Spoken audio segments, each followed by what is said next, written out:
नमस्कार दोस्तों, मैं निरंजन शर्मा। इसी क्रम में हम अगले टॉपिक पे चर्चा करेंगे और वो टॉपिक है बेसिकली सरकार, गवर्नमेंट, सरकार। थोड़ा सा मैं आपको सरकार के बारे में बताता हूँ, उसके बाद अपन क्रमबद्ध तरीके से टॉपिक लेंगे। सरकार के दोस्तों 3 अंग होते हैं। पहला अंग है व्यवस्थापिका। पहला जो अंग है वो है व्यवस्थापिका। दूसरा है कार्यपालिका और तीसरा है न्यायपालिका। व्यवस्थापिका, कार्यपालिका, न्यायपालिका।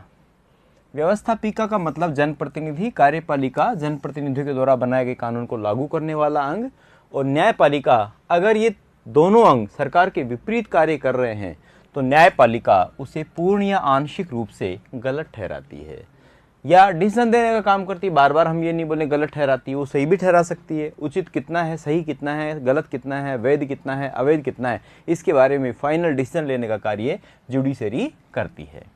देखिए, भारत में हमारे जो सिलेबस में अगर बात करें तो केंद्र की सरकार है। सरकार कौन सी? केंद्र वाली। केंद्र सरकार संविधान के कौन से भाग में है? केंद्र सरकार संविधान के भाग 5 में वर्णित है और इसके अनुच्छेदों की अगर हम बात करें तो अनुच्छेद 52 से लेकर 151 के मध्य इसके आर्टिकल्स को डिस्क्राइब किया गया है। ये टॉपिक हैं दोस्तों, हमारे सिलेबस में टॉपिक का ऐसे नाम नहीं लिखा हुआ है, ये हमने टॉपिक डेवलप किए हैं। व्यवस्थापिका का मतलब है पब्लिक रिप्रेजेंटेटिव सेंटर, वह स्थान जहां पर जनता के प्रतिनिधि जाकर बैठते हैं। Public representative centre is legislative. तो यहाँ पे हमारे केंद्र वाले जनता के प्रतिनिधि कहाँ जाकर बैठते हैं? संसद में। इनका सिटिंग पैलेस कौन सा है? संसद। कार्यपालिका 2 प्रकार की, एक तो है नाममात्र और दूसरी है वास्तविक।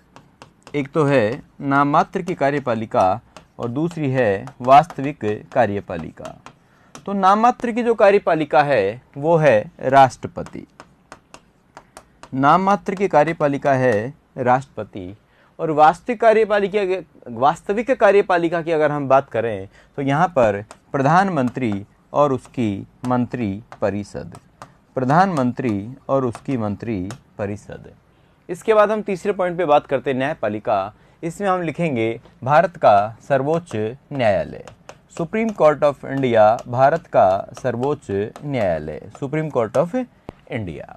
देखिए दोस्तों, संसद का अनुच्छेद है 79। इसके 2 सदन हैं, एक तो है लोकसभा, दूसरा है राज्यसभा। एक अंग तो है लोकसभा और दूसरा है राज्यसभा। लोकसभा का अनुच्छेद है 81 और राज्यसभा का अनुच्छेद है 80। राष्ट्रपति का आर्टिकल है 52, प्रधानमंत्री का 75, मंत्रिपरिषद का 74 और सुप्रीम कोर्ट का 124 से 147। इस प्रकार से आपको मैं सिंपल लैंग्वेज में बता दूं, हमारे सिलेबस में लिखा हुआ है व्यवस्थापिका, कार्यपालिका, न्यायपालिका। तो व्यवस्थापिका कोई टॉपिक नहीं है दोस्तों, व्यवस्थापिका में क्या आता है वो टॉपिक होगा। कार्यपालिका लिखा हुआ है, कार्यपालिका में क्या आता है वो टॉपिक होगा। तो व्यवस्थापिका, कार्यपालिका, कार्यपालिका पढ़ते हमारे यहाँ पे आ जाएगा राष्ट्रपति, प्रधानमंत्री, उसकी पूरी मंत्री परिषद। लिखा हुआ शब्द है कैबिनेट की विशेष पावर, लेकिन प्रधानमंत्री के साथ में पूरा हमको पढ़ना है। इसी प्रकार से सुप्रीम कोर्ट।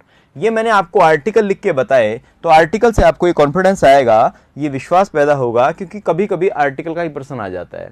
जब अभी जनवरी 2020 में हमारा जो है फर्स्ट ग्रेड का एग्जाम हुआ, उसमें एक ही टॉपिक में 3 प्रश्न आ गए। कुल प्रश्न आने 5 और एक ही टॉपिक में 3 प्रश्न आ गए। तो इस प्रकार से कुछ टॉपिक ऐसे हैं, यानी सिंपल बात है कि व्यवस्थापिका, कार्यपालिका, न्यायपालिका school lecture first grade political science subject में से संसद वाला टॉपिक सर्वाधिक महत्वपूर्ण है। यानी सरकार महत्वपूर्ण, आप ये भी कह सकते हैं। तीनों टॉपिकों को आपको प्रॉपरली विस्तार से पढ़ना है। देखिए, व्यवस्थापिका, कार्यपालिका, न्यायपालिका, इसमें हम इन चीज़ों को समझने के लिए पहले हम टॉपिक उठाएंगे राष्ट्रपति। पहले हम एक बार चर्चा कर लेते हैं किसके ऊपर? राष्ट्रपति पे, ताकि आपको पूरी बात आसानी से वो समझ में आ सके। देखिएगा, सबसे पहली बात तो आप राष्ट्रपति और प्रधानमंत्री में अंतर को समझिए। राष्ट्रपति और प्रधानमंत्री, मैंने आपको बताया भारत ने अपना संविधान बनाया। संविधान बनाने के बाद, अब संविधान तो एक पुस्तक है, वो तो काम करेगा नहीं रखे रखे, उस पुस्तक में लिखे हुए नियमों के अनुसार व्यवस्था को चलाने के लिए, उस पुस्तक में लिखे हुए नियमों के अनुसार व्यवस्था को चलाने के लिए उसके साथ एक व्यक्ति को जोड़ा गया जिसको कहते हैं राष्ट्राध्यक्ष। और वही राष्ट्राध्यक्ष यानी संविधान का प्रतिनिधि, वही क्या कहलाता है? राष्ट्रपति। इसका मतलब राष्ट्रपति कौन है? भारत के संविधान का प्रतिनिधि, representative of Indian constitution, Bharat के संविधान का प्रतिनिधि। यानी राष्ट्रपति वो करता है जो किसमें लिखा हुआ है? संविधान में। राष्ट्रपति वो करता है जो किसमें लिखा हुआ है? संविधान में। तो भारत के राष्ट्रपति की अगर हम बात करें तो इसकी जो संवैधानिक स्थिति है, भारत के राष्ट्रपति की अगर हम बात करें संवैधानिक स्थिति है, ये संवैधानिक स्थिति कहाँ से ली गई है? संवैधानिक स्थिति ली गई है ब्रिटेन से। ध्यान रहे आपको, भारत का एक राष्ट्रपति होगा और राष्ट्रपति निर्वाचित होगा, तो जो निर्वाचक मंडल है, जो इंडिया के प्रेसिडेंट का निर्वाचक मंडल है, निर्वाचक मंडल बेसिकली कहाँ से लिया गया है? निर्वाचक मंडल लिया गया है आयरलैंड से। आपको ये बात ध्यान रहे कि भारत के राष्ट्रपति के संदर्भ में ये दोनों बातें ध्यान रहनी चाहिए। भारत के राष्ट्रपति की संविधान की स्थिति कहाँ से ग्रहणित है? भारत के राष्ट्रपति की संविधान की स्थिति ब्रिटेन से ग्रहणित है। अगर प्रश्न बनता है तो इस प्रकार से आप इसमें से उत्तर निकालेंगे। बेसिक से पढ़ेंगे ताकि आपको पूरा समझ में आए। तो यहाँ पे निर्वाचक मंडल आयरलैंड से। मैं इसलिए बता रहा हूँ ये बात क्योंकि कुछ छात्र ऐसे हो सकते हैं जिन्होंने कभी जीवन में संविधान पढ़ा ही नहीं होगा, इसलिए हम उस बात को हर बार मैं बेसिक बातों की चर्चा कर रहा हूं, इसलिए आप इस बात को समझने की कोशिश। जैसे मैंने बोला भारत के संविधान का प्रतिनिधि, मैं बार बार बोल रहा हूं इस बात को क्योंकि संविधान का प्रतिनिधि का मतलब एक आम बच्चा आसानी से समझ जाएगा कि संविधान का प्रतिनिधि का मतलब ये हुआ, संविधान तो बोलता नहीं, संविधान में लिखी हुई बातों के अनुसार व्यवस्थाओं को ऑपरेट करने का कार्य राष्ट्रपति के द्वारा किया जाता है। राष्ट्रपति वो करता है जो संविधान में लिखा होता है। भारत के राष्ट्रपति की संविधान की स्थिति किससे फैक्टर्ड है? ब्रिटेन से। जबकि राष्ट्रपति का निर्वाचक मंडल कहां से फैक्टर्ड है? ये है दोस्तों आयरलैंड से। नेक्स्ट आगे बढ़ते हैं। देखिए अगला पॉइंट है राष्ट्रपति। इसके मैं पहले आर्टिकल्स की चर्चा करता हूं, इसके अनुच्छेदों की मैं चर्चा करता हूं, इसके अनुच्छेदों के बारे में बताता हूं ताकि हमको ये बात आसानी से समझ में आ सके। हमारा एक उद्देश्य, कोई भी प्रश्न एग्जाम में छूटना नहीं चाहिए। इसके आर्टिकल हैं अनुच्छेद मूल रूप से 52 से 62। देखिए यहां हम 61 तक देखेंगे, 62 भी देख लेंगे। अनुच्छेद 52, 53, 54, 55, 56, 57, 58, 59, 60, 61। देखो 52 कहता है भारत का एक राष्ट्रपति होगा, भारत का एक राष्ट्रपति होगा। 53 कहता है केंद्र की कार्यपालिका शक्ति, केंद्र की कार्यपालिका शक्ति राष्ट्रपति में होंगी। केंद्र की कार्यपालिका शक्ति किसमें निहित होंगी? राष्ट्रपति में निहित होंगी। 54 कहता है राष्ट्रपति का निर्वाचन निर्वाचक मंडल द्वारा, निर्वाचक मंडल द्वारा भारत के राष्ट्रपति का निर्वाचन होगा। उसके बाद है 55 कहता है, आर्टिकल 55 कहता है, अनुच्छेद 55 बोलता है निर्वाचन पद्धति, निर्वाचन पद्धति जिसका नाम है आनुपातिक प्रतिनिधित्व की एकल संक्रमणीय वैकल्पिक मत प्रणाली। वैकल्पिक शब्द का प्रयोग संविधान में नहीं किया गया है, तो यहाँ पे निर्वाचन पद्धति का वर्णन जो है अनुच्छेद 55 में किया गया है। 56 में कार्यकाल, 56 में कार्यकाल। 57 में भारत के राष्ट्रपति का पुनर्निर्वाचन हो सकेगा, भारत के राष्ट्रपति का पुनर्निर्वाचन हो सकेगा। Doctor Rajendra Prasad is single person in India, he reelect in election of president of India. Doctor Rajendra Prasad एकमात्र व्यक्ति हैं जो भारत के राष्ट्रपति के चुनाव में पुनः निर्वाचित हुए। इसके अलावा कोई भी व्यक्ति दूसरी बार राष्ट्रपति नहीं बन सका। इसके पश्चात 58 कहता है योग्यता। 59 में है पद की शर्तें। पद की शर्तें। 60 में शपथ और 61 में महाभियोग। 60 में शपथ और 61 में महाभियोग। देखिए दोस्तों, अनुच्छेद 52 कहता है भारत का एक राष्ट्रपति होगा। 53 केंद्र की समस्त कार्यपालिका total executive power will be centralize in president of India. क्योंकि हमारे घर के मुखिया पिताजी हैं, उसी प्रकार से हमारे राष्ट्र के मुखिया कौन है? राष्ट्रपति हैं, यानी संविधान के प्रतिनिधि कौन है? हमारे पिताजी सामाजिक व्यवस्था के अनुसार हमारे परिवार को चलाते हैं। ठीक उसी प्रकार से एक कंपनी का मैनेजर कंपनी को कंपनी के नियमों के अनुसार चलाता है। ठीक उसी प्रकार से हमारे राष्ट्रपति राष्ट्र को संविधान के अनुसार चलाते हैं। इसको ऐसे याद रख लो। तो टोटल एग्जीक्यूटिव पावर का जो सेंटर है वो कौन है? राष्ट्रपति। उसके बाद है राष्ट्रपति का निर्वाचन किसके द्वारा होगा? निर्वाचक मंडल के द्वारा राष्ट्रपति का निर्वाचन होगा। यानी एक समूह होगा, मंडल होगा, इलेक्टोरल कॉलेज होगा जो राष्ट्रपति का चुनाव करेगा। 55 में भारत के राष्ट्रपति की कार्यप्रणाली निर्वाचन पद्धति का वर्णन है। 56 में कार्यकाल। 56 में कार्यकाल 5 वर्ष होता है। भारत के राष्ट्रपति का कार्यकाल 5 वर्ष होता है। 57 कहता है पुनः निर्वाचन, वापस निर्वाचन हो सकता है। अमेरिका में एक व्यक्ति 2 बार राष्ट्रपति बन सकता है। भारत में कोई व्यक्ति कितनी भी बार राष्ट्रपति बन सकता है।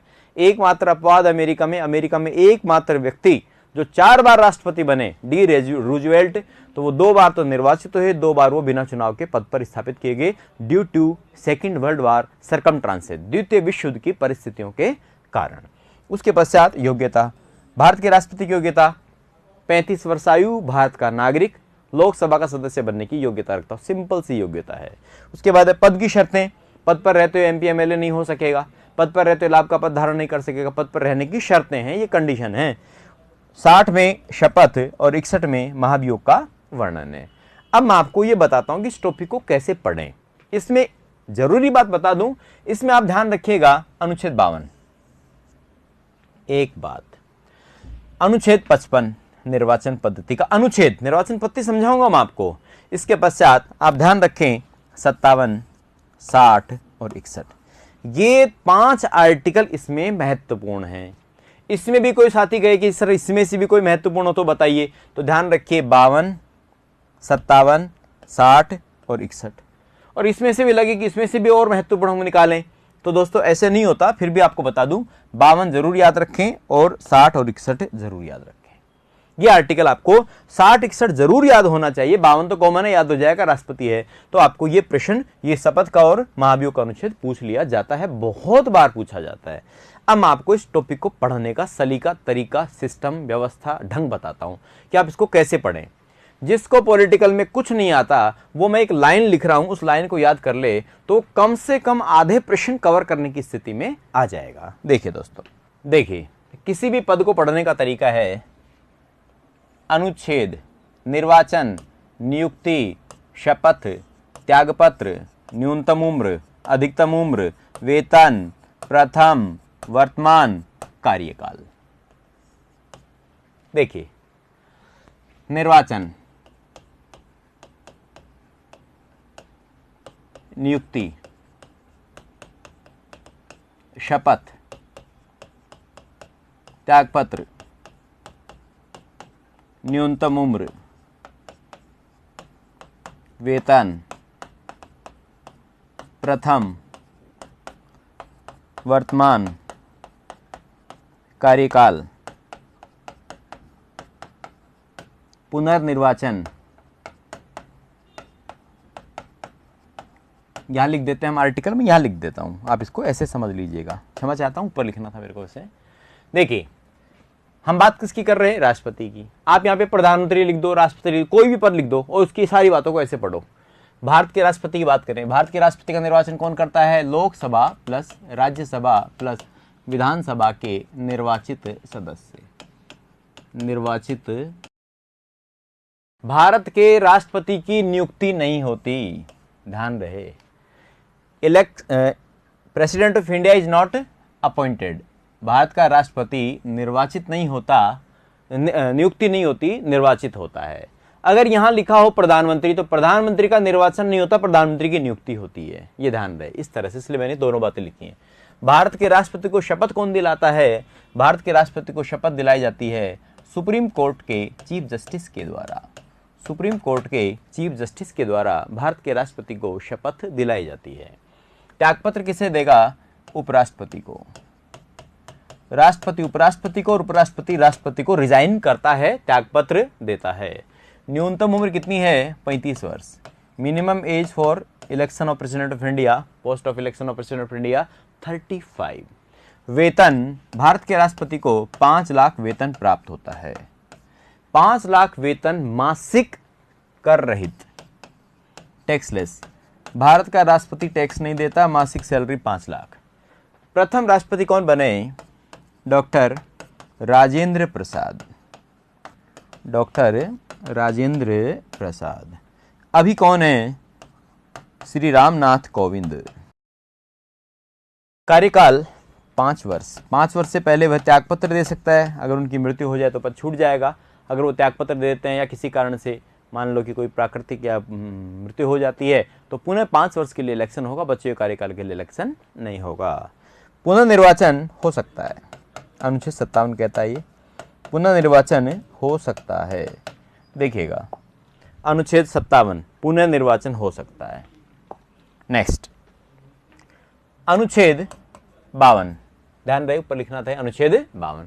दोस्तों ये भारत के राष्ट्रपति के बारे में बेसिक बात है जो सभी को याद होनी चाहिए। मैं तो ये कह रहा हूं कोई भी पद हो, सब पदों के बारे में इतनी बात तो याद होनी चाहिए। बिल्कुल इस बात को लेकर डरे नहीं, बात को पूर्णता से पढ़ें, कंप्लीटनेस से पढ़ें। ये नहीं सोचे कि बस एग्जाम पास हो जाए, थोड़ा सा आप अपने इसमें जो एक श्रद्धा भी डेवलप कीजिए कि मुझे पढ़ना है, मुझे सलीके से जानना है, तभी मैं इस चीज को कवर कर पाऊंगा। और इससे भी सरल बना सकता हूं मैं आपके लिए, लेकिन आपको बेसिक बात दोस्तों ये पढ़नी ही पड़ेगी। नेक्स्ट, अब हम बात करते हैं कि भारत के राष्ट्रपति का इलेक्शन कैसे होता है, भारत के राष्ट्रपति का चुनाव कैसे होता है। दोस्तों राष्ट्रपति की निर्वाचन पद्धति देखिए, राष्ट्रपति का निर्वाचन, राष्ट्रपति का निर्वाचन, election of president of India, Bharat के राष्ट्रपति का चुनाव कैसे होता है, इसके बारे में कुछ बातें जानेंगे। पहले सबसे पहली बात, निर्वाचित राष्ट्रपति, निर्वाचित राष्ट्रपति, ये बात हमने कहां से ली? अमेरिका से। एक बात, भारत के राष्ट्रपति का एक निर्वाचक मंडल होगा, भारत के राष्ट्रपति का एक निर्वाचक मंडल होगा। ये बात हमने ली कहां से? आयरलैंड से। भारत के राष्ट्रपति का एक निर्वाचक मंडल होगा। निर्वाचन में 1971 की जनगणना आधार होगी। जनगणना का आधार वर्ष कौन सा होगा इसमें? 1971, क्योंकि एमपी एमएलए 1971 की जनगणना के आधार पर बनते हैं, इसलिए 1971 की जनगणना के आधार पर इलेक्शन होता है। उस जनसंख्या को मानकर मतों का मूल्य निकाला जाता है। अगली बात, जमानत की राशि, जमानत की राशि, सुरक्षा राशि, विटनेस अमाउंट, जमानत की जो राशि होगी वो होगी दोस्तों 15,000 रुपये। भारत के राष्ट्रपति के इलेक्शन में जो विटनेस अमाउंट है, जमानत की राशि है, वो कितनी होगी? 15,000 रुपये।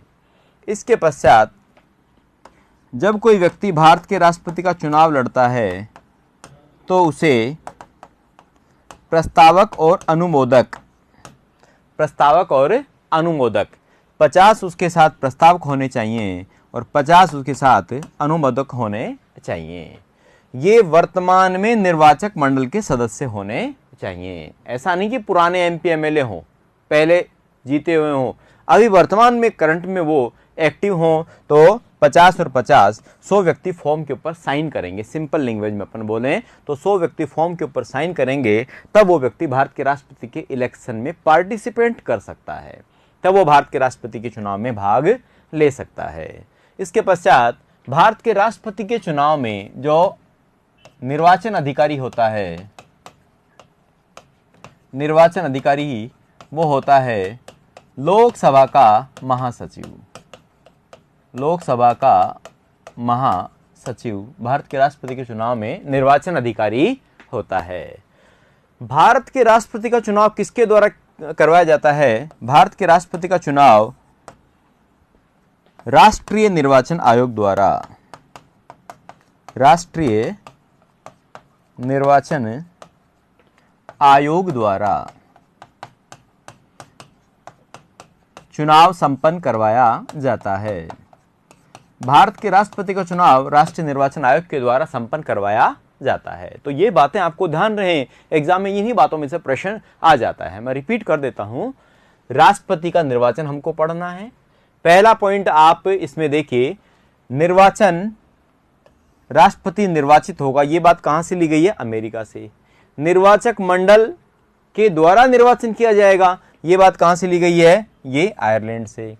भारत के राष्ट्रपति के चुनाव में जनगणना कौन सी आधार होती है? 1971 की जनगणना आधार होती है, क्योंकि राष्ट्रपति वर्तमान में जो राष्ट्रपति के चुनाव में भाग लेते हैं एमपी एमएलए, वह 1971 की जनगणना के आधार पर ही इलेक्ट होते हैं।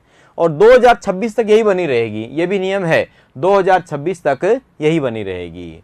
जमानत की राशि कितनी होती है? जमानत की राशि होती है दोस्तों 15,000 रुपये। 15,000 रुपये भारत के राष्ट्रपति के चुनाव में जमानत की राशि होती है।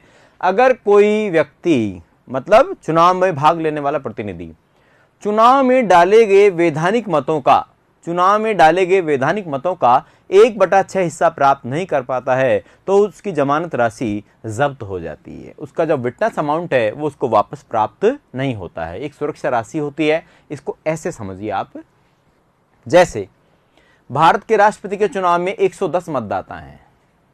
मैंने बोला भारत के राष्ट्रपति के चुनाव में 110 मतदाता हैं, काल्पनिक एक उदाहरण बता रहा हूं मैं आपको। और इलेक्शन जब हुआ तो इलेक्शन में भाग लेने वाले जो व्यक्ति हैं, इलेक्शन में भाग लेने वाले व्यक्ति, उनकी संख्या है 100, उसे कहेंगे वैध मतदाता। कुल मतदाता 110, चुनाव में भाग जो लेंगे, पार्टिसिपेंट करेंगे, जो करने गए, अधिकार है फिर भी नहीं गए 10, वो एक अलग इश्यू है, तो जो वैध मतदाता वो कहलाएंगे जो चुनाव में भाग लेते हैं। 100 व्यक्ति चुनाव में भाग लेने के लिए गए, 100 का 16.66% यानी 17, यदि उस उम्मीदवार को 17 मत प्राप्त हुए, 100 में से 17 व्यक्ति ने मत दिया, तो उनको उनकी जमानत की राशि वापस प्राप्त हो जाएगी, अन्यथा जमानत की राशि प्राप्त नहीं होगी। तो इसमें 1/6 का नियम लगता है। सिंपल सी बात ये है। मैं मैथमेटिक्स का स्टूडेंट नहीं हूं, मैंने बात रटी हुई है कि 16.66% यानी 17%। आगे बढ़ेंगे। राष्ट्रपति के चुनाव में निर्वाचन अधिकारी कौन होता है? लोकसभा का महासचिव, लोकसभा का महासचिव। अगली बात, राष्ट्रपति के चुनाव में प्रस्तावक कितने होते हैं, अनुमोदक कितने होते हैं? दोस्तों प्रस्तावक होते हैं 50 और अनुमोदक भी होते हैं 50।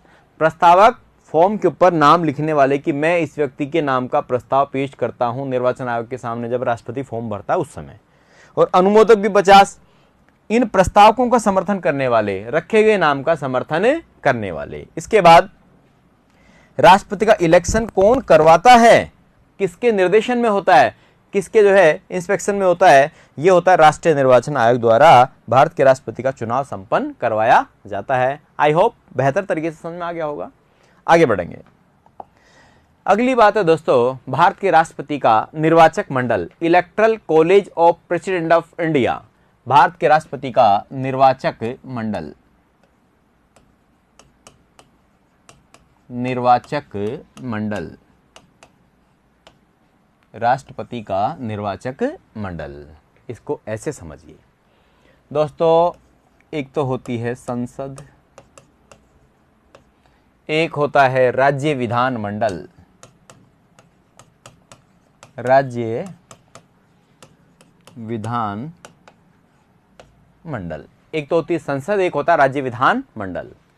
संसद के 2 सदन होते हैं, एक तो होता है लोकसभा, एक होता है राज्यसभा। उसी प्रकार से राज्य विधान मंडल के भी 2 सदन होते हैं, एक तो होता है विधान सभा, ये एक लोकसभा एक राज्यसभा, ये होता है एक विधानसभा, और एक होता है विधान परिषद, विधान परिषद। इस प्रकार से दो सदन ये हो गए, दो सदन ये हो गए। भारत के राष्ट्रपति के चुनाव में लोकसभा भाग लेती है, भारत के राष्ट्रपति के चुनाव में राज्यसभा भाग लेती है, भारत के राष्ट्रपति के चुनाव में विधानसभा भाग लेती हैं, भारत के राष्ट्रपति के चुनाव में विधान परिषद हिस्सा नहीं लेती। इसका मतलब लोकसभा, राज्यसभा, विधानसभा, लोकसभा, राज्यसभा, विधानसभा के सदस्य राष्ट्रपति के चुनाव में हिस्सा लेते हैं। बोर्ड पे देखो दोस्तों, भारत के राष्ट्रपति के चुनाव में कौन हिस्सा लेता है? निर्वाचन में लोकसभा, राज्यसभा, विधानसभा के निर्वाचित सदस्य। अब वहीं अपन आ जाते हैं, इस बात को देखते हैं। देखिए, लोकसभा में सदस्य कितने हैं? 543। इसमें मनोनीत सदस्य अब होते ही नहीं है। वैसे मनोनीत सदस्य भारत के राष्ट्रपति के चुनाव में हिस्सा नहीं लेते। तो ये हैं निर्वाचित सदस्य, इलेक्टेड मेंबर, निर्वाचित सदस्य। इधर जाते हैं राज्यसभा। राज्यसभा में सदस्य संख्या है 245। इसमें से 12 और 233 ये होते हैं मनोनीत और ये होते हैं निर्वाचित, मनोनीत और निर्वाचित। जैसा कि हम जानते हैं, अभी हमने लिखा लोकसभा, राज्यसभा, विधानसभा के निर्वाचित सदस्य। इसका मतलब भारत के राष्ट्रपति के चुनाव में निर्वाचित सदस्य हिस्सा लेते हैं, मनोनीत सदस्य हिस्सा नहीं लेते। निर्वाचित सदस्य हिस्सा लेते हैं, मनोनीत सदस्य हिस्सा नहीं लेते। तो दोस्तों, यहाँ हम बात करें 12 सदस्य ये मनोनीत और ये 233 निर्वाचित। तो यहाँ 543, 233 दोनों को जोड़िए, ये जोड़ बैठेगा 776। 776 सदस्य भारत के राष्ट्रपति के चुनाव में हिस्सा लेते हैं। सांसद, ये कौन है? सांसद। आगे बढ़ेंगे। विधानसभा, विधान परिषद। विधान परिषद भारत के राष्ट्रपति के चुनाव में हिस्सा नहीं लेती। विधानसभा, इनकी संख्या की अगर हम बात करें तो विधानसभाओं की संख्या भारत में कितने राज्य हैं? 28। कितने राज्य हैं? 28। पहले कितने थे? 29। जम्मू कश्मीर राज्य से केंद्र शासित प्रदेश के रूप में तब्दील हो गया तो कितने राज्य रह गए? 5 अगस्त 2019 से घोषणा के बाद 28 राज्य। और केंद्र शासित प्रदेश कितने? केंद्र शासित प्रदेश 8 हैं, लेकिन 8 में से विधानसभा कितनों में है? 3 में। तो यहाँ पे 3 केंद्र शासित प्रदेश जिनमें विधानसभा है। 3 केंद्र शासित प्रदेश जिनमें विधानसभा है। दिल्ली, पुदुचेरी, जम्मू कश्मीर। दिल्ली, पुदुचेरी, जम्मू कश्मीर, 3 केंद्र शासित प्रदेश जिनमें विधानसभा है। तो यहाँ पे 28 राज्य, 3 केंद्र शासित प्रदेश, कुल हो गए कितने? 31 विधानसभा। कितनी विधानसभा हो गई? 31 विधानसभा। 31 विधानसभाओं के निर्वाचित सदस्यों की अगर आप बात करें, 31 विधानसभाओं के अगर निर्वाचित सदस्यों की आप बात करें तो इनकी संख्या हो गई 4120। तो यहाँ पे भारत के राष्ट्रपति के चुनाव में 776 सांसद और 4120 विधायक भाग लेते हैं। दोनों को जोड़ेंगे तो ये हो गए 4896। 4896। इसका मतलब 776 और 4120 को जोड़ दो तो इन दोनों को जोड़ने पर ये संख्या हमको मिलेगी दोस्तों कितनी? 4896। दिस इज माई रटा हुआ, दोनों मैंने जोड़ रखे हैं, पहले से दिमाग में है मेरे, तो मैंने बोल दिया मजाक में 4896। इस प्रकार से भारत के राष्ट्रपति के चुनाव में 4896 सदस्य भाग लेते हैं। यानी 130 करोड़ की जनसंख्या में से 4896 सदस्य राष्ट्रपति के चुनाव में भाग लेने जाएंगे और राष्ट्रपति बना दिया जाएगा। तो राष्ट्रपति का चुनाव कैसे हुआ? प्रत्यक्ष या अप्रत्यक्ष? अप्रत्यक्ष। प्रत्यक्ष तब होता, आप क्लास में बैठे, फेस टू फेस हम बात कर रहे हैं, आप में से किसी को मॉनिटर बनाना है। मैंने 3 स्टूडेंट चूज किए, 3 को बुला के खड़े किया। मैंने कहा बोलिए, ए के लिए हाथ ऊपर करो, 10 ने हाथ ऊपर किया 100 में से। मैंने कहा बी के लिए हाथ ऊपर करो, 15 ने हाथ ऊपर किया। मैंने कहा सी के लिए हाथ ऊपर करो, 60 बच्चों ने हाथ ऊपर किया। तो मॉनिटर कौन बना? ए, बी या सी? सी मॉनिटर बना। ये तरीका होता प्रत्यक्ष। अगर जनता चुनती राष्ट्रपति को तो वो प्रत्यक्ष तरीका होता, लेकिन यहाँ पे ये प्रत्यक्ष तरीका नहीं है, ये अप्रत्यक्ष तरीका है।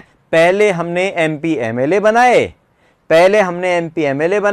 एमपी एमएलए के स्थान के ऊपर जाकर बैठे और उन्होंने भारत के राष्ट्रपति का चुनाव किया। ये हो गया अप्रत्यक्ष तरीका। नेक्स्ट, अब भारत के राष्ट्रपति के चुनाव में भाग लेने वाले प्रतिनिधि हमने डिसाइड कर लिए 4896।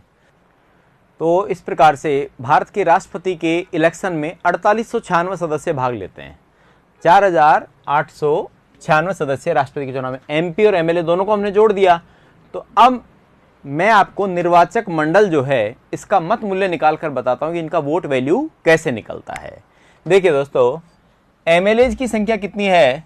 एमएलए की संख्या है 4120। 31 विधानसभा राज्य और केंद्र शासित प्रदेश, 31 विधानसभा, दिल्ली और पांडिचेरी की विधानसभा को 70वें संशोधन के द्वारा 1992 में शामिल किया गया था। 31 विधानसभाओं के निर्वाचित सदस्यों की संख्या 4120। तो पहले हम किसी एक से लेकर 31 राज्य हैं, ये विधानसभाएं हैं। पहले हम किसी एक विधानसभा के एक सदस्य का मत मूल्य निकालेंगे। पहले हम किसी एक विधानसभा के एक सदस्य का मत मूल्य निकालेंगे। तो यहां मैंने लिखा एक राज्य की विधानसभा के एक एमएलए का मत मूल्य निकलेगा। तो ये कैसे निकलेगा? जैसे राजस्थान का निकाले, हम राजस्थान के रहने वाले हैं। तो राजस्थान की विधानसभा में कितने मेंबर हैं? 200। राजस्थान की विधानसभा में कितने मेंबर हैं? 200। तो राजस्थान की विधानसभा के 200 सदस्यों में से एक एमएलए का मत मूल्य निकलेगा। 1971 की राज्य की जनसंख्या ऊपर लिख देंगे। जैसा कि मैंने आपको बताया 1971 की जनगणना आधार होती है इसमें। 1971 की राज्य की जनगणना बटा राज्य विधानसभा के निर्वाचित सदस्यों की संख्या, राज्य विधानसभा के निर्वाचित सदस्यों की संख्या। तो राज्य विधानसभा के निर्वाचित सदस्यों की संख्या गुणा 1000। तो यहां इसको अपन एप्लीकेशन में लेते हैं। 1971 में राजस्थान की जो जनगणना थी वो थी 2,57,65,000। 2,57,65,000 बटा 200 गुणा 1000। 200 राजस्थान की, देखो इसकी एप्लीकेशन ये हो गई, इसकी एप्लीकेशन ये हो गई और ये वाली एप्लीकेशन यहां पे आ गई। मतलब इसका व्यवहारिक रूप 2,57,65,000 बटा 200 गुणा 1000। 200 गुणा 1000 हो गया 2 लाख। 2 लाख को उठा के इसमें डाला तो डूब के बाहर आया कितनी बार? 129 बार। इसका मतलब राजस्थान की विधानसभा के एक सदस्य का मत मूल्य हो गया कितना? 129, 129। तो राजस्थान की विधानसभा का एक सदस्य जब वोट डालने जाएगा तो उसके कितने मत गिने जाएंगे? 129 मत काउंट होंगे। अब देखिए आगे बढ़ते हैं। इसी क्रम में हमारे पास कुल विधानसभा कितनी? 31। 31 विधानसभाओं के एमएलए कितने? 4120 एमएलए का मत मूल्य। तो पहले हम एक राज्य की विधानसभा के एक सदस्य का मत मूल्य निकालेंगे, उसको हम उस राज्य की विधानसभा के सदस्यों की संख्या से गुणा कर देंगे, एक तरफ लिख देंगे। इस प्रकार से 31 विधानसभा हम करते जाएंगे तो 31 विधानसभाओं के एमएलए का मत मूल्य आएगा 5,49,408। वैसे 474 होता है पॉइंट जोड़ने पर, यह हम यहाँ पे विदाउट पॉइंट देखते हैं तो 5,49,408 हो गया। अब इसके बाद हम निकालेंगे एक सांसद का मत मूल्य का सूत्र क्या है, यानी एक सांसद का मत मूल्य कैसे निकाला जाता है। तो दोस्तों एक सांसद का मत मूल्य निकालने का सूत्र है समस्त निर्वाचित विधायकों का मत मूल्य ऊपर लिख देंगे। समस्त निर्वाचित विधायकों का मत मूल्य ऊपर लिख देंगे। नीचे लिखेंगे निर्वाचित सांसदों की संख्या, नीचे लिखेंगे निर्वाचित सांसदों की संख्या। तो यहां पे 5,49,408 ये वाला। इसके बाद निर्वाचित सांसदों की संख्या 776। तो 776 5,49,408 में 776 का भाग देंगे तो आ गया 708। 708 आ गया एक एमपी का मत मूल्य।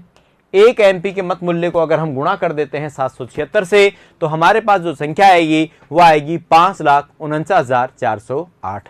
इसका मतलब कुल विधायकों, कुल सांसदों, कुल विधायकों, कुल सांसदों का मत मूल्य समान होता है। अगर इनको साथ रखें तो संख्या आएगी, अगर इनको साथ रखते हैं तो संख्या आएगी 10,98,816। इनको अगर हम जुदा जुदा देखते हैं, अलग अलग देखते हैं तो 5,49,408 एमपी का मत मूल्य 776 का और 5,49,408 एमएलए का मत मूल्य 4120। ये राष्ट्रपति का निर्वाचक मंडल बनता है, ये इसका मत मूल्य बनता है। मैं सिंपल बात ये कह रहा हूं, राष्ट्रपति के चुनाव में जब व्यक्ति भाग लेता है तो यहां पे व्यक्ति को नहीं गिना जाता, व्यक्ति का मत मूल्य गिना जाता है। तो प्रश्न देखो क्या बने, एक सांसद का मत मूल्य होता है 708। विधानसभा सदस्यों में सर्वाधिक मत मूल्य कहां का है? यूपी का 208। विधानसभा सदस्यों में सबसे कम मत मूल्य कहां का है? सिक्किम का 7। राजस्थान की विधानसभा के एक सदस्य का मत मूल्य कितना होता है? सिक्किम का 7 सबसे कम मत मूल्य होता है। ये मैंने आपको इंपोर्टेंट प्रश्न भी बताए। अब मैं आपको बताता हूं कि भारत के राष्ट्रपति का चुनाव होता कैसे है। दोस्तों, विधानसभा के सदस्य वोट डालने जाते हैं विधानसभा परिसर में। संसद के सदस्य राष्ट्रपति के चुनाव में जब वोट डालने जाते हैं तो संसद के सदस्य वोट डालने के लिए जाते हैं संसद परिसर में, संसद भवन में। एक बात, यानी एमएलए दिल्ली वोट डालने नहीं जाते, एमएलए विधानसभा के परिसर में निर्वाचन अधिकारी आता है, वहां से रिप्रेजेंटेटिव आता है इलेक्शन के निर्वाचन आयोग से, और वो वोट डालने के लिए जाते हैं वहां पे विधानसभा में। अब देखिए चुनाव कैसे होगा। एक मतपत्र बनाया जाता है, एक मतपत्र बनाया जाता है, और ये मतपत्र का स्वरूप ऐसे होता है। ये मतपत्र का स्वरूप है दोस्तों, ये तो है क्रम, ये है उम्मीदवार का नाम, क्रम है 1 2 3, उम्मीदवार है ए बी सी, ये है उम्मीदवार। ये हो गया voter voter voter voter voter voter voter voter voter मतदाता। मतपत्र में ये दोस्तों 3 बॉक्स बने होते हैं। मतपत्र में कितने बॉक्स बने हुए हैं? 3। मैंने 3 बोला है, इसका मतलब ये नहीं कि 3 बने होंगे, हो सकता है ज्यादा हो सकता है उम्मीदवार जितने होंगे उतने बॉक्स बनेंगे, सीधी सी बात ये है। सबसे पहले मैं राजस्थान से एमएलए हूं, मैं वोट डालने गया, इन 3 व्यक्तियों का ये क्रम है, ये इनके नाम है, मुझे वोट डालना है वरीयता क्रम में। आनुपातिक प्रतिनिधित्व, इसका नाम है अनुपात में प्रतिनिधित्व। शब्दों को समझो, आनुपातिक प्रतिनिधित्व। तो आनुपातिक प्रतिनिधित्व का मतलब अनुपात में वोट डालना है, आपको अपनी वरीयता को चूज करना है। तो यहां पे कौन है? ये है वोटर यानी मतदाता। ये कौन है? मतदाता। एक मतदाता के पास ये 3 बॉक्स वाला मतपत्र होगा। ये संख्या ज्यादा हो सकती है लेकिन ये बॉक्स 3 ही होंगे। क्रम होगा, नाम होगा और मतदाता को मेरिट डालनी है। यहां पे मैंने कहा इन तीनों में से अगर किसी को राष्ट्रपति बनाया जाए तो ये मेरी पहली पसंद, ये मेरी दूसरी पसंद, ये मेरी तीसरी पसंद। फिर आप गए, आपने कहा ये मेरी पहली पसंद, ये मेरी दूसरी पसंद, ये मेरी तीसरी पसंद। फिर आपके अलावा कोई थर्ड पर्सन गया, उसने कहा 1 2 3 3 2 1 1 2 3 1 2 3 3 1 2 2 1 3 1 2 3, कोई भी हो सकता है। इस प्रकार से भारत के राष्ट्रपति के चुनाव में ये इस बॉक्स में मत के क्रम में वरीयता डाल दी जाती है। समझ रहा हूं, समझ में आ रहा होगा आपको। राष्ट्रपति के चुनाव में जब ये व्यक्ति वोट डालने जाएगा तो एक व्यक्ति नहीं गिना जाएगा, इसका मत मूल्य गिना जाएगा। मैं राजस्थान से एमएलए हूं, आप एमपी से एमएलए हैं तो मेरा मत मूल्य काउंट होगा 129। आप सिक्किम से एमएलए हैं, आपका मत काउंट होगा 7। आप यूपी से एमएलए हैं, आपका मत काउंट होगा 208। आप अगर एक एमपी हैं तो आपका मत मूल्य होगा 708। मेरी बात समझ में आ गई होगी आपको। अब इसके पश्चात दोस्तों क्लोजिंग हो जाती है। राष्ट्रपति के चुनाव में वो व्यक्ति भाग लेता है जो चुनाव में डाले गए कुल वैधानिक मतों का 50% प्लस 1 मत प्राप्त करता है।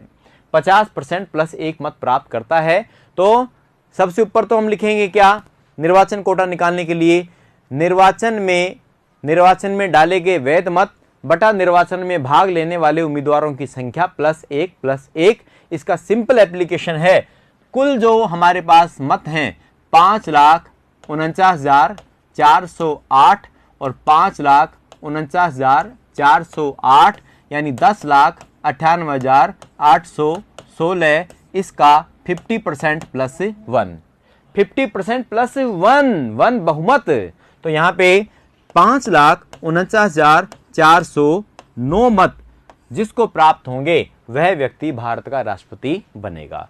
अब होगी मतों की गणना, अब होगी वोटों की काउंटिंग। तो मतों की गणना कैसे होगी? सबसे पहले ए नाम के उम्मीदवार के मतों को काउंट किया जाएगा। ए नाम के उम्मीदवार के मतों को काउंट किया जाएगा। ए नाम के उम्मीदवार के मत काउंट होंगे। ए नाम के उम्मीदवार को किस किस मतदाता ने पहली वरीयता दी? 1 2 3 4 5 या आगे कोई 6, 7, 8, यहां पे ये एक एक को जोड़ेंगे नहीं, इसका पता लगाएंगे कि ये व्यक्ति कहां का रहने वाला है। यानी एमएलए ये रहने वाला है राजस्थान का, इसका वोट वैल्यू 129। ये है एमपी जिसने 1 नंबर दिया है, इसका वैल्यू है 708। ये भी है एमपी 708। ये है सिक्किम से कितना 7। ये है यूपी से कितना 208। तो यहां पर दोस्तों व्यक्ति को काउंट नहीं करके व्यक्ति के मत मूल्य को काउंट किया जाएगा। मतदाता के सिर को न गिन के उसके सिर की वोट वैल्यू को गिना जाएगा। This is not counting of heads, this is the counting of heads value. This is not counting of heads, this is the counting of heads value. तो यहां पे 129 plus 208, 129 plus 708 plus 708 plus 7 plus 208, इस तरह से count करके हमारे पास ये संख्या कितनी आ जानी चाहिए? 5,49,409। 5,49,409। अगर ये संख्या हमको इस क्रम में प्राप्त हो जाती है तो हम इस व्यक्ति को या इस व्यक्ति को निर्वाचन आयोग के द्वारा राष्ट्रपति घोषित कर दिया जाएगा। लेकिन अब तक के चुनाव इतिहास में, अब तक के भारत के राष्ट्रपति के चुनाव इतिहास में एक बार ऐसे हुआ जब भारत के राष्ट्रपति के चुनाव में दूसरे चक्र के मतों की गणना करनी पड़ी, द्वितीय चक्र के मतों की गणना करनी पड़ी। और द्वितीय चक्र के मतों की गणना में 1969 में विजयी होने वाले व्यक्ति हैं वीवी गिरी, वराहगिरी वेंकटगिरी। तो यहां पे मान लो प्रथम चक्र में किसी को कोटा नहीं मिला, तो प्रथम चक्र में जब किसी को कोटा नहीं मिलता है तो ऐसी स्थिति में अब ए नाम के उम्मीदवार के 1, 2, 3, बी नाम के उम्मीदवार के 1, 2, 3, सी नाम के उम्मीदवार के 1, 2, 3 मत काउंट होंगे। द्वितीय चक्र बहुत लंबा प्रोसेस, हमको नहीं पढ़ाना, ध्यान ये रखना है भारत के राष्ट्रपति के चुनाव में द्वितीय चक्र के मतों की जो गणना है वो अब तक के इतिहास में कब हुई और कौन जीता, ये बात याद रखिए आप। 1969 में वीवी गिरी इसमें जो है विजयी हुए थे। इसमें सबसे कम मत प्राप्त करने वाला जो उम्मीदवार होता है, पहले तो सबके मत को काउंट करेंगे, जो उम्मीदवार सबसे कम मत प्राप्त करता है उस उम्मीदवार के जो मत होते हैं उन मतों को अन्य उम्मीदवारों में ट्रांसफर कर दिया जाता है उनके द्वितीय वरीयता क्रम में, और उस उम्मीदवार को राउंड से बाहर कर दिया जाता है। बेसिक बात आप इतना समझ लीजिए, क्योंकि सेम जितने लंबा प्रोसेस ये है उतना लंबा प्रोसेस वो है। उसका प्रश्न केवल ये बनता है 1969 में वीवी गिरी के चुनाव में, भारत के राष्ट्रपति के चुनाव में दूसरे चक्र के मतों की गणना हुई। अब तक के चुनाव इतिहास में सबसे ज्यादा मतों से विजयी होने वाले उम्मीदवार हैं डॉक्टर राजेंद्र प्रसाद, और सबसे कम मतों से विजयी होने वाले उम्मीदवार हैं वीवी गिरी। तो इस प्रकार से ये दोस्तों हमने भारत के राष्ट्रपति की चुनाव प्रणाली को सिस्टमेटिक तरीके से समझा है। तो ये राष्ट्रपति की चुनाव प्रणाली। अब इसी क्रम में हम आगे बढ़ेंगे और शक्तियों के ऊपर चर्चा करेंगे कि भारत के राष्ट्रपति की शक्तियां कितनी हैं, कौन सी हैं। भारत के राष्ट्रपति की शक्तियां, भारत के राष्ट्रपति की शक्तियों की अगर हम बात करें तो शक्तियां होती है दोस्तों दो प्रकार की। There are two type power of president of India. एक तो है सामान्यकालीन, और दूसरी है आपातकालीन। सामान्यकालीन और आपातकालीन। आपातकालीन के तीन प्रकार हैं। 352, 356 और 360। 352, 356, 360। और सामान्यकालीन शक्तियों को मुख्य रूप से 4 टुकड़ों में हम इसमें विभक्त कर सकते हैं। पहली है कार्यपालिका शक्ति, दूसरी है विधायी शक्ति, तीसरी है न्यायिक, और चौथी है वित्तीय शक्ति। कार्यपालिका, विधायी, न्यायिक और वित्तीय। 352, 356, 360 आपके सिलेबस में इन पर कोई चर्चा नहीं है, लेकिन मैं आपको ये पढ़ाऊंगा। और इसके ऊपर लिखा हुआ है भारत के राष्ट्रपति की आपातकालीन शक्तियां। तो आपातकालीन शक्तियों को हम पूरे विस्तार से समझेंगे, क्योंकि सिलेबस में टॉपिक ही बना रखा है भारत के राष्ट्रपति की आपातकालीन शक्तियां। इस प्रकार से भारत के राष्ट्रपति की शक्तियों में सबसे पहले हम पढ़ेंगे कार्यपालिका शक्ति और आगे बढ़ेंगे। तो अब हम पढ़ेंगे कार्यपालिका शक्ति। भारत के राष्ट्रपति की कार्यपालिका शक्ति। सामान्यकालीन शक्तियों में पहली शक्ति कार्यपालिका शक्ति है। देखिए दोस्तों, कार्यपालिका शक्ति। कार्यपालिका शक्ति में पहला पॉइंट है राष्ट्रपति, प्रधानमंत्री व उसकी मंत्रिपरिषद तथा प्रमुख पदाधिकारियों की नियुक्ति करता है। प्रधानमंत्री व उसकी मंत्रिपरिषद तथा प्रमुख पदाधिकारियों की नियुक्ति करता है। देखो, ये एक बहुत बड़ा पॉइंट है। ये लग रहा है कि एक पॉइंट है, वो ऐसी नियुक्ति करता है, लेकिन पहले तो हम ये जानें कि नियुक्ति किसकी करता है, फिर हमें देखेंगे मंत्रिपरिषद क्या होती है, मंडल क्या होता है। तो देखिए, भारत के राष्ट्रपति के द्वारा प्रधानमंत्री, मंत्री, महान्यायवादी, नियंत्रक व महालेखा परीक्षक, controller and auditor general of India, नियंत्रक व महालेखा परीक्षक, राज्यों में राज्यपाल, प्रशासक, केंद्र शासित प्रदेशों में प्रशासक, राज्यपाल, उपराज्यपाल,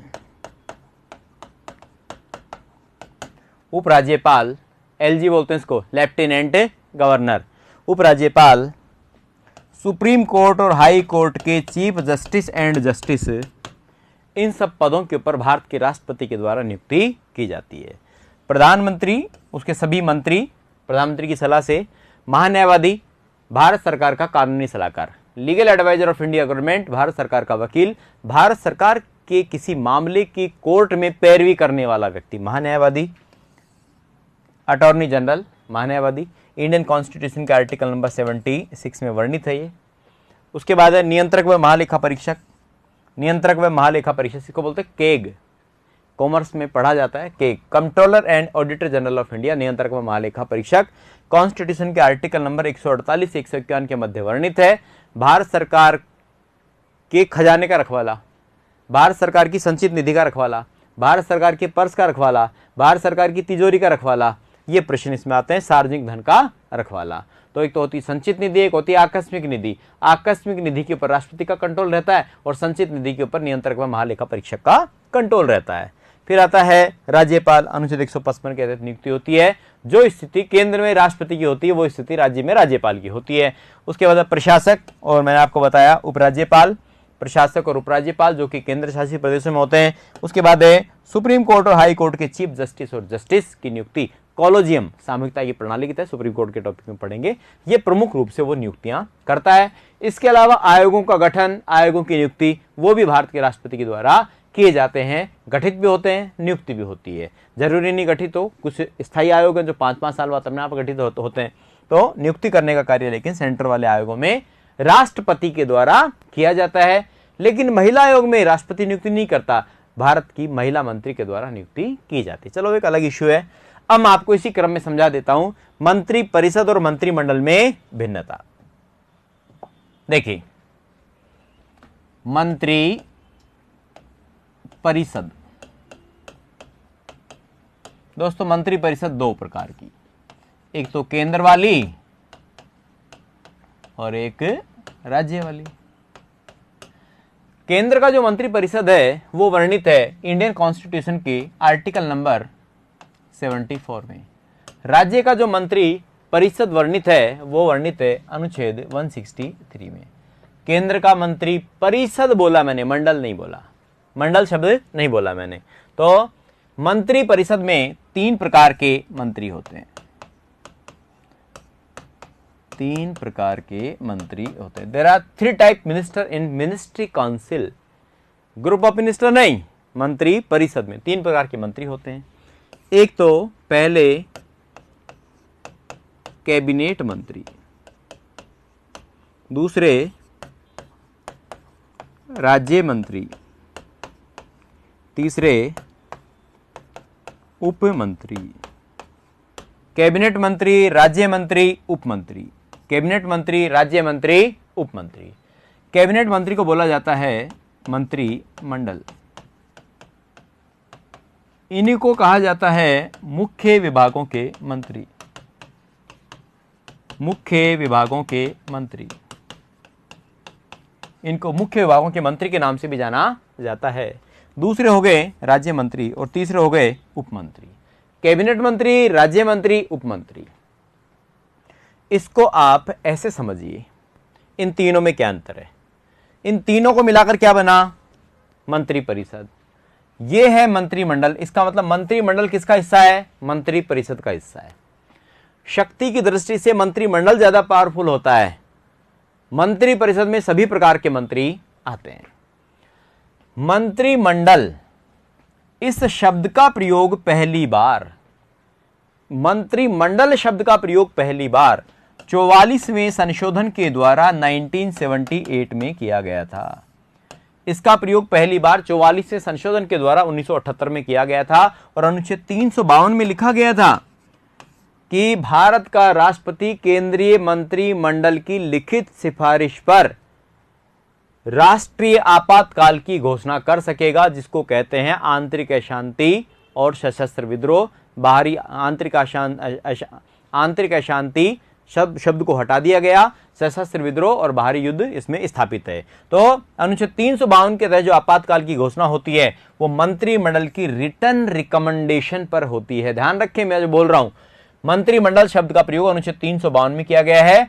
this word was not in main constitution of India. Bharat के मूल संविधान में शब्द का कोई भी वर्णन नहीं था। पहली बार इस शब्द का प्रयोग 44वें संशोधन के द्वारा 1978 में अनुच्छेद 352 में किया गया। आगे बढ़ते हैं। तो यहां पे तीन प्रकार के मंत्री हो गए, कैबिनेट मंत्री, राज्य मंत्री, उपमंत्री। मंत्री परिषद में यह हो गया अकेला मंत्रिमंडल। अब मैं आपको यह बताता हूं कि मंत्रिमंडल और परिषद किस प्रकार से मंत्रियों के तहत कार्य प्रणाली को अंजाम देता है। देखिए, प्रमुख विभागों के मंत्री, जैसे who is the finance minister of India. अभी वर्तमान की बात करें श्री नरेंद्र मोदी की सरकार में, तो निर्मला सीतारमण।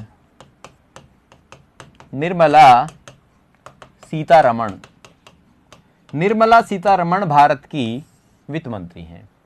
अभी अकेली तो पूरे भारत की व्यवस्था को देख नहीं सकते, 28 राज्यों को और केंद्र शासित प्रदेशों को, 8 केंद्र शासित प्रदेशों को। तो इनकी सहायता के लिए 2 मंत्री, 3 मंत्री, 4 मंत्री, कितने भी मंत्री बना दिए जाते हैं। इनका तो नाम है, देखो प्योरली क्या लिखा है, वित्त मंत्री। और इनकी सहायता के लिए 2 मंत्री बना दिए गए, ए और बी। उनका नाम है वित्त राज्य मंत्री, और ये भी हैं वित्त राज्य मंत्री। देखो कौन सा शब्द है, राज्य मंत्री। इसका मतलब निर्मला सीतारमण इनको जिम्मेदारी दे देती हैं कि इतने राज्य की रिपोर्टिंग आप मुझे करेंगे, इतने राज्य की रिपोर्टिंग आप मुझे करेंगे, या इतने केंद्र शासित प्रदेशों की रिपोर्टिंग आप मुझे करेंगे और इतने केंद्र शासित प्रदेशों की रिपोर्टिंग आप मुझे करेंगे। इसका मतलब निर्मला सीतारमण ने काम को बांट दिया। ये खुद क्या है, कैबिनेट मंत्री। इन्होंने अपनी सहायता के लिए क्या बनाए, राज्य मंत्री। क्या बनाए, राज्य मंत्री। और तीसरे होते हैं उपमंत्री। बोर्ड पे देखो, राज्य मंत्री, ये सेकंड कैटेगरी के मिनिस्टर हो गए। तो कैबिनेट मंत्री की सहायता के लिए कौन होते हैं, राज्य मंत्री। राज्य मंत्री की सहायता के लिए कौन होते हैं, उपमंत्री। आपकी जानकारी के लिए बता दूं, भारत में 1997 के बाद दोस्तों उपमंत्री नहीं बनाए गए। 1997 के बाद भारत में उपमंत्री नहीं बनाए गए। अब इसी में मैं आपको बताता हूं स्वतंत्र प्रभार मंत्री क्या होता है। मान लो किसी कारण से निर्मला सीतारमण ने पद छोड़ दिया, त्यागपत्र दे दिया, ये कोई भी कारण रहा हो, हम काल्पनिक बात कर रहे हैं। तो निर्मला सीतारमण ने पद छोड़ दिया, तो भारत के प्रधानमंत्री ने क्या किया, राष्ट्रपति से एडवाइस की और भारत का वित्त मंत्री जो पद खाली हो गया, इस पद के ऊपर मिस्टर ए को बिठा दिया। तो मिस्टर ए कहलाएंगे स्वतंत्र प्रभार मंत्री, यानी कैबिनेट मंत्री का दर्जा इनको दे दिया जाएगा, लेकिन कैबिनेट मंत्री होंगे नहीं। इसको कहते हैं स्वतंत्र प्रभार मंत्री। और कभी कभी कैबिनेट पोस्ट को खाली रखकर भी जब किसी व्यक्ति को मंत्री बनाया जाता है तो स्वतंत्र प्रभार मंत्री होता है। जैसे राजस्थान के शिक्षा मंत्री कैबिनेट मंत्री नहीं है, उनको शिक्षा का स्वतंत्र प्रभार दे रखा है। तो इस प्रकार से उनकी सहायता के लिए ये बना दिए जाते हैं। एक होता है दोस्तों संसदीय सचिव,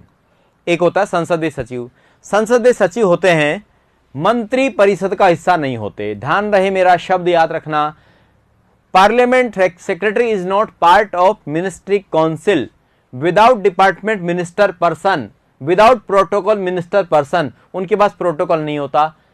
कभी कभी राजनीतिक संतुष्टि के लिए कोई एमएलए होता है, सरकार को समर्थन देता है, उसको संतुष्ट करने के लिए किसी डिपार्टमेंट के साथ जोड़ दिया जाता है, उसको कहते हैं संसदीय सचिव। संसदीय सचिव पदों की शुरुआत, संसदीय सचिव पदों की शुरुआत राजस्थान में मोहनलाल सुखाड़िया सरकार के द्वारा की गई थी, ध्यान रहे आपको ये बात। और भारत की बात करें तो 1967 के बाद किसी भी व्यक्ति को संसदीय सचिव सेंटर में नहीं बनाया गया है। अब मैं आपको बताता हूं मंत्री परिषद की सदस्य संख्या का क्या नियम है। देखिए, मंत्री परिषद की संख्या का बेसिकली क्या रूल है। देखिए, 91वें संशोधन 2003 के अनुसार केंद्र में लोकसभा, राज्य में विधानसभा की कुल सदस्य संख्या के 15% से अधिक व संख्या में 12 से कम व्यक्ति मंत्री नहीं बनाए जा सकते, मंत्री नहीं बनाए जा सकते। बोर्ड पे देखो, दिल्ली के लिए संख्या डिसाइड की गई है 10%। ये मैं आपको अलग से बोल देता हूं, दिल्ली के लिए 10% डिसाइड की गई क्योंकि दिल्ली सरकार के या केंद्र शासित प्रदेश जहां विधानसभा है उनके कुछ डिपार्टमेंट सेंट्रल गवर्नमेंट के अंडर में रहते हैं, इसलिए केंद्र शासित प्रदेश दिल्ली के लिए ये 10% डिसाइड किया गया है। ये मैंने बीच में आपको अलग से आंकड़ा बताया, ध्यान रहे आपको। भारत में केंद्र में सरकार कहां से बनती है? लोकसभा से। भारत में राज्य में सरकार कहां से बनती है? विधानसभा से। तो केंद्र में लोकसभा, राज्य में विधानसभा की कुल सदस्य संख्या के मैं आपको 2 एग्जांपल बता देता हूं। यहां पे पहला एग्जांपल है, लोकसभा के सदस्य 543 का 15% 81 मंत्री। राजस्थान की विधानसभा में अगर हम बात करें तो यहां पे राजस्थान की विधानसभा में सदस्यों की संख्या कितनी है? 200। 200 का 15%, 200 का 15% कितना हो गया दोस्तों? ये हो गया 30 मंत्री। कितने मिनिस्टर? 30 मंत्री। अब हम बात कर लेते हैं एक्सेप्शन की, अपवाद की। गोवा की विधानसभा में सदस्यों की संख्या कितनी है? 40 सदस्य। तो 40 सदस्य का 15% नहीं निकलेगा। 40 सदस्यों का यहां पे कितना निकालेंगे? कम से कम मंत्री कितने होने चाहिए? 12। तो गोवा में 15% तो कितने हो गए? 6 मंत्री। 6 नहीं बनेंगे। वहां पे न्यूनतम मंत्री कितने बनेंगे? वहां पे न्यूनतम मंत्रियों की संख्या जो होगी वो होगी 12। तो यहां पे 12 मंत्री बनेंगे। राजस्थान का प्रश्न आया, राजस्थान के स्कूल भर्ती परीक्षा में, सॉरी क्षमा चाहता हूं, द्वितीय श्रेणी एग्जाम में, कि राजस्थान में न्यूनतम मंत्री कितने हो सकते हैं? राजस्थान में न्यूनतम मंत्री कितने हो सकते हैं? 29 + 1 30 + 1, मुख्यमंत्री प्रधानमंत्री शामिल है इसमें 15% में।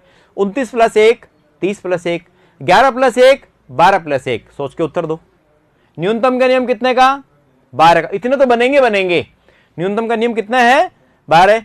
तो यहां पे कम से कम 11 तो बनेंगे मंत्री और 1 होगा मुख्यमंत्री। न्यूनतम का नियम ये हो गया। अधिकतम का पूछता है तो राजस्थान में कितने बन सकते हैं? 29 मंत्री और 1 मुख्यमंत्री। तो कुल हो गए कितने? 30। इस प्रकार से ये संख्या का नियम इसमें एप्लीकेशन में आता है और काम करता है। इस प्रकार से ये हो गया मंत्री परिषद और मंत्री मंडल में भिन्नता, जिसमें से इसमें से प्रश्न निकलने की संभावना दोस्तों। इसका आर्टिकल 3 बताया मैंने आपको। इसमें केंद्र वाला हो गया 74, राज्य वाला हो गया 163, और अगर मंत्रिमंडल की बात करें तो आर्टिकल हो गया 352। इस प्रकार से हम आगे नेक्स्ट पॉइंट के ऊपर बढ़ते हैं।